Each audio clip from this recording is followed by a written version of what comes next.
फुलेरा दूज की पौराणिक कथा। जय श्री कृष्ण। राधे राधे मित्रों, आप सभी का दिन शुभ हो। भगवान श्री कृष्ण और राधा रानी की कृपा आप सभी पर सदा सर्वदा बनी रहे। आप सभी श्रोताओं को फुलेरा दूज की ढेरों शुभकामनाएं।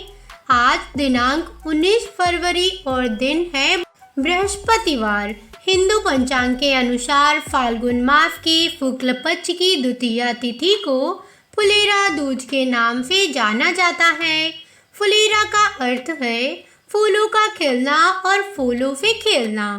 फुलेरा दूज भगवान श्री कृष्ण और राधा रानी के प्रेम का प्रतीक है। साथ ही यह वसंत ऋतु के आगमन का भी प्रतीक है। यह त्योहारों, प्रेम, रंग और उल्लास का भी प्रतीक माना जाता है और इसे अबूझ मुहूर्त के रूप में भी जाना जाता है, क्योंकि इस दिन कोई शुभ व मांगलिक कार्य करना उत्तम और शुभ माना जाता है। इस दिन जो भी मांगलिक कार्य किए जाते हैं उस पर किसी भी प्रकार का दोष या अशुभ प्रभाव नहीं होता। इस कारण से लोग इस दिन मांगलिक कार्य का आयोजन करती हैं। इस दिन भगवान श्री कृष्ण की पूजा किए जाने का विधान है। आज हम सभी फुलेरा दूज से जुड़ी हुई कथाएं सुनेंगे। यह कथाएं बहुत ही शुभ हैं। आप सभी इनका श्रवण अवश्य करें, क्योंकि भगवान की हर कथा शुभ और मंगलमय होती है। तो आइए प्रभु का नाम लेकर कथा को प्रारंभ करती हैं। आप सभी कथा को सुनने से पहले कमेंट बॉक्स में भगवान श्री कृष्ण और राधा रानी की जय अवश्य लिखें।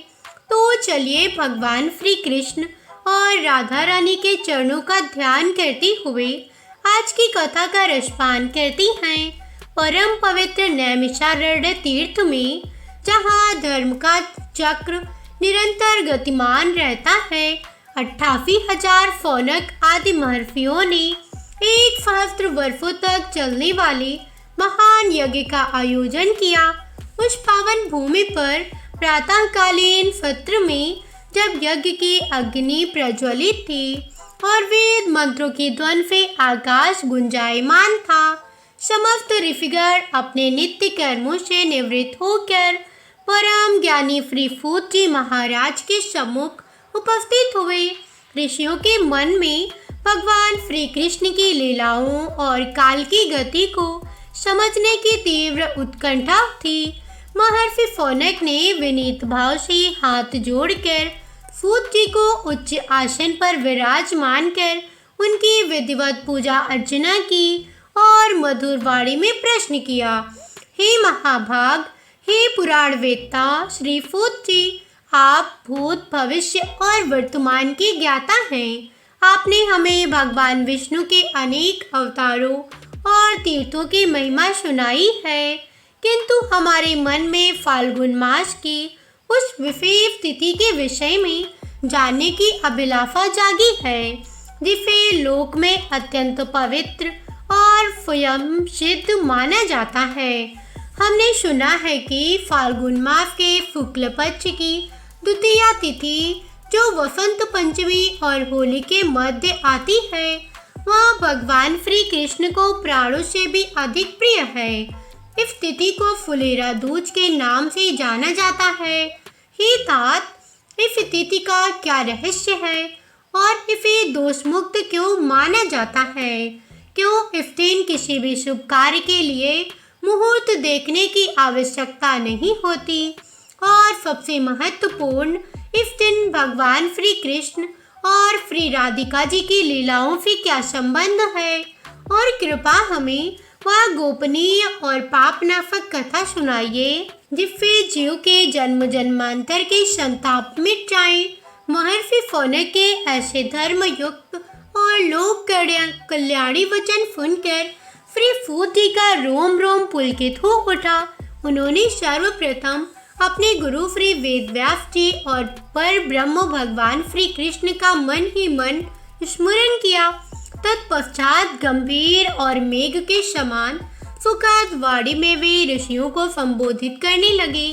श्री सूत जी बोले, हे विप्रवरों, आपने बड़ा ही उत्तम और रहस्यमय प्रश्न किया है। यह कथा देवताओं के लिए भी दुर्लभ है। जिस फुलेरा दूज के विषय में आपने पूछा है वह साक्षात प्रेम और भक्ति का स्वरूप है।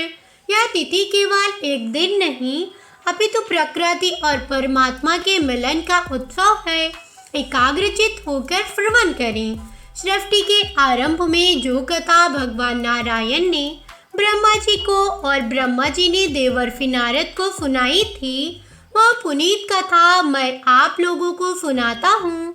द्वापर युग के अंत में जहाँ भगवान श्री कृष्ण ब्रजभूमि में अपनी बाल और किशोर लीलाओं से भक्तों को आनंदित कर रहे थे, उस समय की यह घटना है।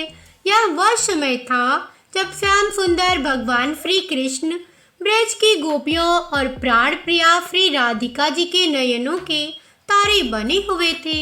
किंतु काल की गति और लीला के विधान के अनुसार एक ऐसा समय आया जब कन्हैया ब्रजवासियों की आंखों से ओझल हो गए। वे राजकाज और धर्म स्थापना के हेतु मथुरा और द्वारिका की ओर प्रवृत्त हुए और पीछे छूट गया वह वृंदावन जहाँ का कड़कड़ उनके चरण चिन्हों से अंकित था। भगवान श्री कृष्ण के वियोग में ब्रज की दशा अवर्णनीय हो गई। जिस प्रकार जल के बिना मीन अर्थात मछली तड़पती है, प्राण वायु के बिना देह निस्तेज हो जाती है, ठीक वैसे ही बल्कि उससे भी कहीं अधिक करुण दशा ब्रजवासियों की थी। परंतु इन सब में जिनकी पीड़ा का कोई अंत नहीं था वे थी श्री राधा रानी। भगवान श्री कृष्ण के मथुरा गमन के पश्चात राधा रानी का जीवन एक अंतहीन प्रतीक्षा बन गया था। वे ना तो ठीक से भोजन करती थी और ना ही निद्रा उन्हें स्पर्श करती थी। उनके कमल के समान नेत्र जो कभी श्री कृष्ण दर्शन के आनंद में खिले रहते थे अब अश्रुधारा से निरंतर भीगे रहते थे।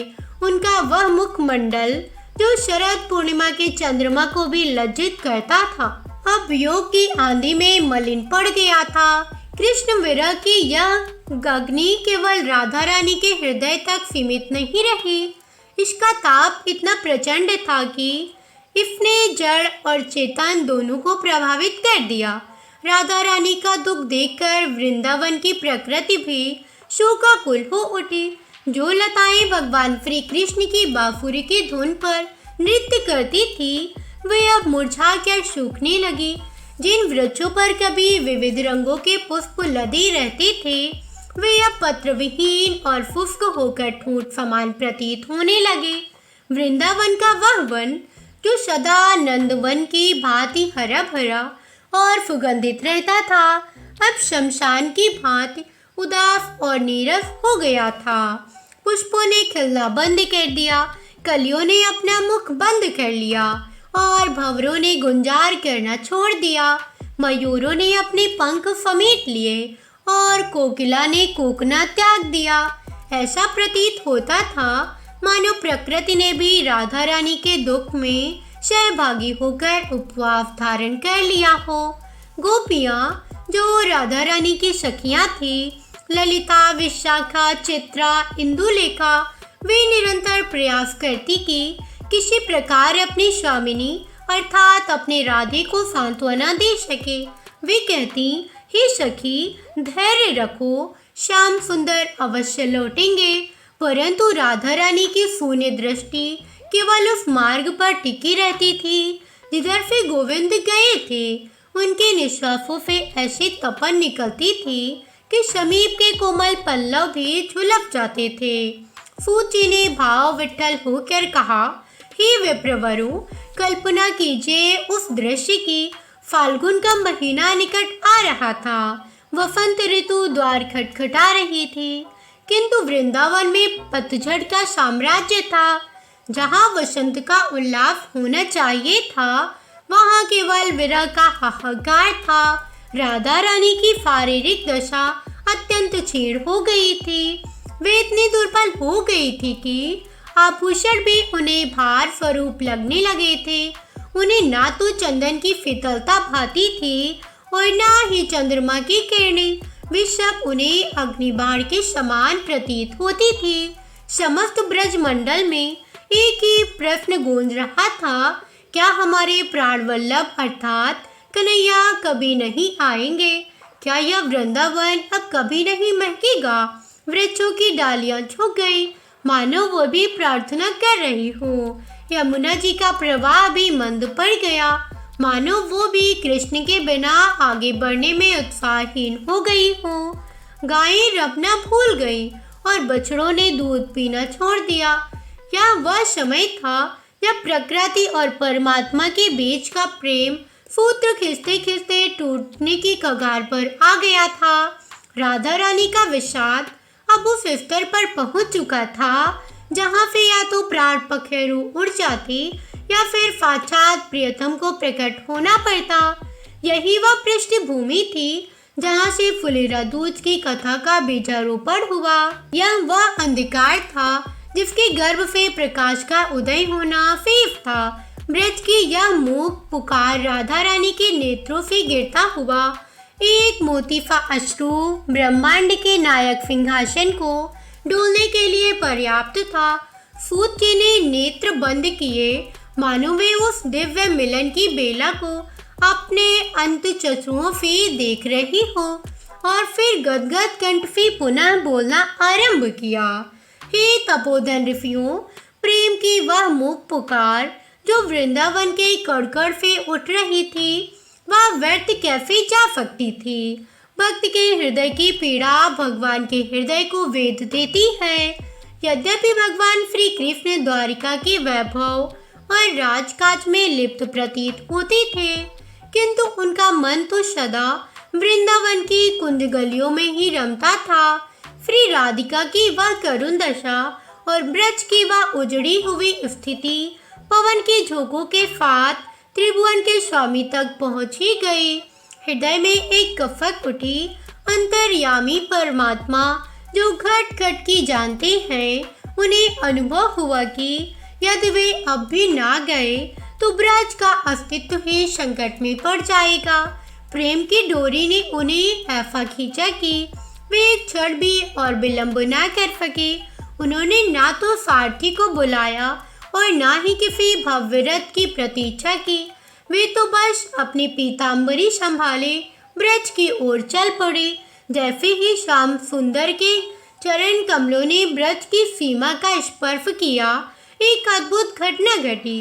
वह वृंदावन जो कुछ क्षणों पूर्व तक शोक के सागर में डूबा हुआ था, जहाँ मृत्यु तुल्य सन्नाटा छाया था, वहाँ अकस्मात प्राणवायु का संचार होने लगा। भगवान के श्री अंग की दिव्यगंध, जो कस्तूरी और चंदन से भी अधिक मादक और शीतल है, वायु में खुल गई। उस सुगंध का स्पर्श हो पाते ही मूर्छाई हुई लताओं में फिरहन हुई। वे लताएं जो वृक्षों का साथ छोड़कर भूमि पर लौट रही थी, पुनः सर्पिल गति से वृक्षों से लिपट गई और देखते ही देखते हरी भरी हो उठी। जो वृक्ष ठूंठ हो चुके थे, उनकी नसों में रस का प्रवाह दौड़ पड़ा। क्षण भर में ही सूखी डालियां कोमल पल्लवों से लद गई। वसंत, जो अब तक वृंदावन में प्रवेश करने से भयभीत था, अब अपने पूर्ण वैभव के साथ प्रकट हो गया। कलियां जो शोक में अपनी आंखें मूंदे बैठी थी, अब अपने पूर्ण वैभव के साथ प्रकट हो गया। कलियां से शोक में अपनी आंखें मूंदे बैठी थी, चटक कर खिल उठी। पलाश, पारिजात, चंपा और मोगरा अस्मय ही सब एक साथ पुष्पित हो उठे। ऐसा प्रतीत हुआ मानो प्रकृति ने अपने प्रियतम के स्वागत के लिए धरती पर सतरंगी पुष्पों का गलीचा बिछा दिया हो।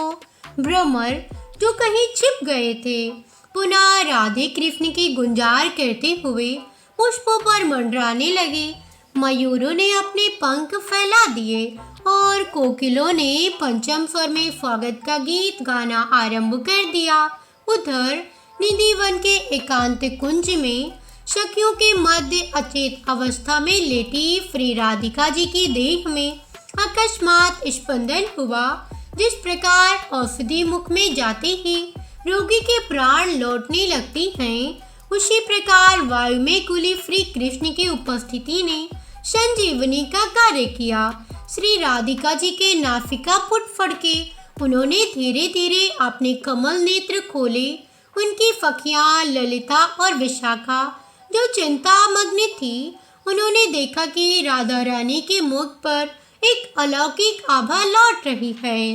राधा रानी ने छेड़फोड़ में कहा, सखी, क्या तुम अनुभव कर रही हो?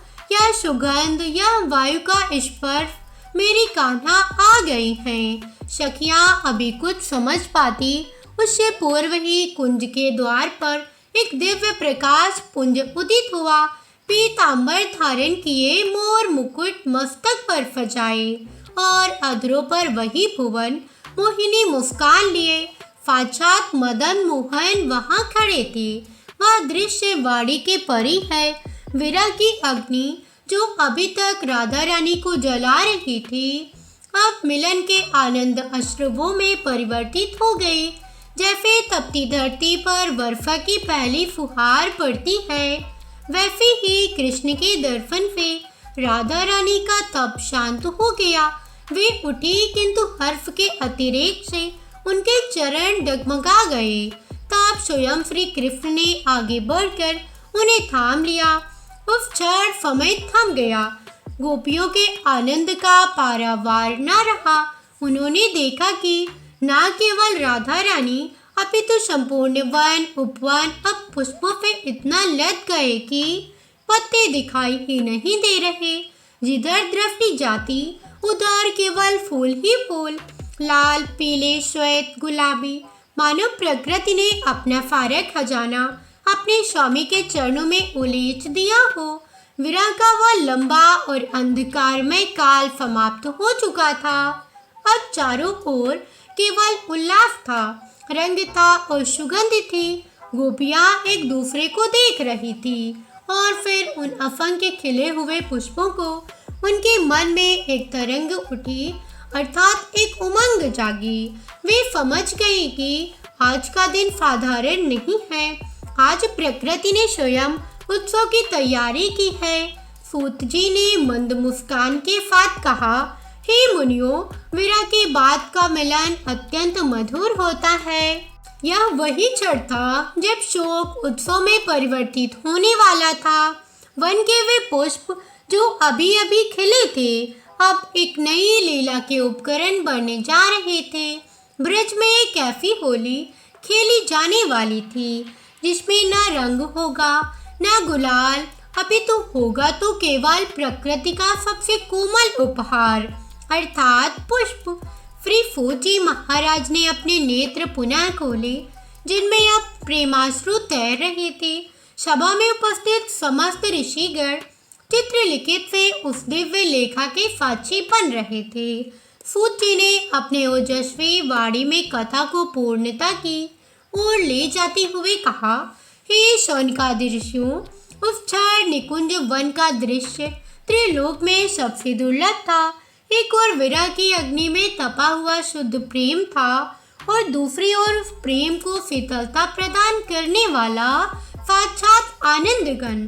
भगवान श्री कृष्ण ने देखा कि राधा रानी का मुखमंडल, जो अभी अभी विरह के मेघों से मुक्त हुआ है, एक अद्भुत दीप्ति से चमक रहा है। उन्होंने देखा कि प्रकृति ने उनके स्वागत में वन को फूलों से पाट दिया है। तब श्याम सुंदर के मन में एक विनोद सूझा। वे चाहते थे कि राधा रानी के मन से वियोग का लेश मात्र भी दुख शेष न रहे और वे पुनः अपनी सहज आनंदमयी अवस्था में आ जाएं। यह सोचकर नटवर नागर ने अपने समीप खिले हुए सुगंधित पलाश और कनेर के पुष्पों को अपनी अंजलि में भरा। उनके अधरों पर एक फरारत भरी मुस्कान खेल गई। इससे पहले कि राधा रानी को समझ पाती, कन्हैया ने अपनी अंजलि में भरे हुए वे कोमल पुष्प प्रेम पूर्वक फ्रीजी के ऊपर बरसा दिए। पुष्पों का वह स्पर्श किसी अस्त्र का आघात नहीं, अपितु प्रेम का स्पर्श था। राधा रानी क्षण भर के लिए चकित रह गई, किंतु अगले ही पल उन्हें श्याम सुंदर का संकेत समझ आ गया। उनके भीतर खोई हुई आध्यात्मिक शक्ति जागृत हो उठी। लज्जा और संकोच का स्थान उमंग ने ले लिया। उन्होंने भी अपने समीप लटकती हुई लता से श्वेत और पीत वर्ण के पुष्प तोड़े और पूरे वेग से श्याम सुंदर के ऊपर फेंक दिए। आगे श्री फौजी महाराज बोले, हे मुनीश्वरों, बस इसी एक क्षण की प्रतीक्षा थी। जैसे ही युगल सरकार के मध्य या पुष्प युद्ध आरंभ हुआ, वहां उपस्थित गोपियों का धैर्य भी बांध तोड़ गया। ललिता, विशाखा, चित्रा, चंपकलता सबने अपनी अपनी अंजलियां फूलों से भर ली। देखते ही देखते वह निधिवन राव क्षेत्र बन गया। अंतर केवल इतना था कि आज वाद्य यंत्रों के स्थान पर भ्रमरों का गुंजाट था और नुपुरों की झंकार के साथ पुष्पों के गिरने की ध्वनि मिल रही थी। कोई गोपी लाल पुष्प लेकर दौड़ती तो कई पीत पुष्पों की वर्षा करती। आकाश मार्ग से पुष्प ऐसे गिर रहे थे मानो रंग बिरंगी हिमवर्षा हो रही थी। समस्त वातावरण पराग कणों से सुगंधित और धूमिल हो गया। पृथ्वी पर फूलों की इतनी मोटी परत बिछ गई कि चरण भूमि को स्पर्श ही नहीं कर रहे थे। ना कोई राजा था, ना कोई प्रजा, ना कोई ईश्वर था, ना कोई भक्त। वहाँ केवल रस था और रफिक थे। वह दृश्य इतना मनोहर था कि स्वर्ण से देवतागण भी अपने विमान रोककर अपलक नेत्रों से इस फूलों की होली का दर्शन करने लगे। वे सोचने लगे कि अमृत तो स्वर्ग में है, किंतु ऐसा प्रेमामृत तो केवल ब्रज की रज में ही सुलभ है। उस दिन किसी गुलाल का प्रयोग नहीं हुआ, किसी कीचड़ या जल का प्रयोग नहीं हुआ। केवल प्रकृति के कोमलतम उपहार पुष्प ही उस उत्सव के साथ बने। गोपियों का रोम रोम खिल उठा, ठीक वैसे ही जैसे ही वह वन खिल उठा था। भगवान ने उस दिन यह सिद्ध कर दिया कि प्रेम की अभिव्यक्ति के लिए शब्दों की नहीं, भावनाओं के रंगों की आवश्यकता होती है। बहुत समय तक यह दिव्य क्रीड़ा चलती रही। जब सब थक कर चूर हो गए, तब भी उनके मुख पर असीम शांति और संतोष था। राधा रानी के केशों में, श्याम सुंदर के मुकुट में और गोपियों के वस्त्रों में सर्वत्र केवल फूल ही फूल उलझे हुए थे। सूत जी ने गंभीर स्वर में उपसंहार करते हुए कहा, हे महाभाग ऋषियों, वह पवित्र तिथि फाल्गुन मास के शुक्ल पक्ष की द्वितीया तिथि थी, जो कि उस दिन भगवान के आगमन से न केवल राधा रानी का अपितु संपूर्ण प्रकृति का, हर लता और वृक्ष का फूलना अर्थात खिलना हुआ था। और स्वयं प्रभु ने फूलों से होली खेलकर उस दिन को उत्सव का रूप दिया था। इसीलिए वह तिथि फुलेरा दूज के नाम से विख्यात हुई। तभी से यह परंपरा स्थापित हो गई। आज भी ब्रज मंडल में, विशेषकर मथुरा, वृंदा और वल्लभ संप्रदाय के मंदिरों में यह पर्व अत्यंत धूमधाम से मनाया जाता है। इस दिन भगवान की कमर में रंग बिरंगे कपड़े का फेटा नहीं, अभी तो फूलों का फेटा अर्थात कमरबंद बांधा जाता है। भक्तजन अपने आराध्य पर गुलाल नहीं, केवल फूल चढ़ाते हैं। ज्योतिष शास्त्र में भी इस दिन को अबूझ मुहूर्त माना गया है, अर्थात जिस दिन साक्षात प्रेम के देवता भगवान श्री कृष्ण और प्रेम की अधिष्ठात्री देवी श्री राधा रानी मिलन के उत्सव में मग्न हो। उस दिन किसी शुभ कार्य के लिए पंचांग देखने की आवश्यकता नहीं होती। इस दिन विवाह, सगाई और गृह प्रवेश जैसे मांगलिक कार्य बिना किसी विचार के किए जाते हैं, क्योंकि यह दिन दोष मुक्त और प्रेम युक्त है। हे ऋषियों, जो प्राणी इस पावन कथा को सुनता है, उसके जीवन के सूखे हुए उपवन में भी भक्ति के पुष्प खिल उठते हैं। और राधा माधव की यह पुष्प लीला जीव को काम क्रोध की तपन से मुक्त कर शांति और शीतलता प्रदान करती है। इतना कहकर फौजी मौन हो गए। नैमिषारण्य के समस्त ऋषिगण नेत्र मूंदे उस पुष्प सुगंध का अनुभव करने लगे, जो कथा के माध्यम से उनके अंतःकरण में भर गई थी। वातावरण श्री राधे राधे के जय घोष से गूंज उठा। एक बार प्रेम से बोलिए राधे राधे। एक बार नारद मुनि ने पृथ्वीलोक पर राधा नाम की महिमा सुनी और सुना कि वह श्री कृष्ण की सबसे बड़ी भक्त हैं। नारद जी को लगता था कि वह श्री हरि के सबसे बड़े भक्त हैं। अपने मन की शंका का निवारण करने के लिए नारद जी श्री कृष्ण जी के पास गए। श्री कृष्ण जी तो अंतर्यामी हैं, समझ गए कि नारद जी के मन में क्या शंका चल रही है। श्री कृष्ण जी ने सोचा नारद जी को राधा रानी के प्रेम और भक्ति का अनुभव करवाना ही पड़ेगा। जब नारद जी श्री कृष्ण जी के पास आए तब श्री कृष्ण अपना सिर पकड़कर बैठे थे। नारद जी ने श्री कृष्ण जी से पूछा कि प्रभु आपको क्या हुआ है। तब श्री कृष्ण जी कहने लगे कि नारद जी मेरे सिर में बहुत दर्द है। नारद जी ने पूछा कि प्रभु आपके सिर दर्द का निवारण कैसे होगा। तब श्री कृष्ण जी ने कहा कि अगर कोई मेरा सच्चा भक्त अपने चरणों को धोकर उसका चरणामृत मुझे पिला दे तो मेरे सर का दर्द ठीक हो जाएगा। नारद जी सोचने लगे कि मैं श्री हरि का सच्चा भक्त हूँ, लेकिन श्री कृष्ण को अपने चरणों का चरणामृत पिलाने से मुझे नरक तुल्य पाप लगेगा, इसलिए ऐसा पाप मैं सिर पर नहीं ले सकता। नारद जी ने रुक्मिणी जी की ओर और बाकी रानियों से इस समस्या को कह सुनाया, लेकिन कोई भी इस पाप को अपने सिर पर लेने को तैयार न हुआ। नारद जी को राधा रानी की याद आई कि वह भी तो श्री कृष्ण जी की सच्ची भक्त हैं। नारद जी ने जाकर सारा प्रसंग राधा रानी को सुनाया। राधा रानी ने उसी समय एक पात्र में जल लेकर अपने चरणों को धोकर वह जल नारद जी को दिया और कहा कि जल्दी से जाकर इसे श्री कृष्ण जी को दे दो। राधा रानी नारद जी से कहने लगी, मैं जानती हूँ कि इस बात के लिए मुझे नरक तुल्य पाप लगेगा। राधा रानी आगे नारद जी से कहती हैं, श्री कृष्ण के दर्द के निवारण के लिए मैं कोई भी पाप अपने सर पर लेने को तैयार हूँ। नारद जी श्री कृष्ण जी के पास गए तो श्री कृष्ण मंद मंद मुस्कुरा रहे थे। अब तक नारद जी समझ गए थे कि राधा रानी श्री कृष्ण से निश्चल प्रेम करती हैं, अब उनकी सबसे बड़ी भक्त हैं तथा श्री कृष्ण यह सारी लीला मुझे यह एहसास कराने के लिए ही रची थी। बोलिए श्री कृष्ण राधा भगवान की जय, राधा रानी की जय। प्रिय भक्तजनों, कमेंट में राधे राधे अवश्य लिखिएगा। साथ ही वीडियो को लाइक करिएगा, चैनल को सब्सक्राइब करिएगा। मिलती हूँ एक ऐसी ही रोचक कथा के साथ, तब तक के लिए जय बजरंगबली, राम राम।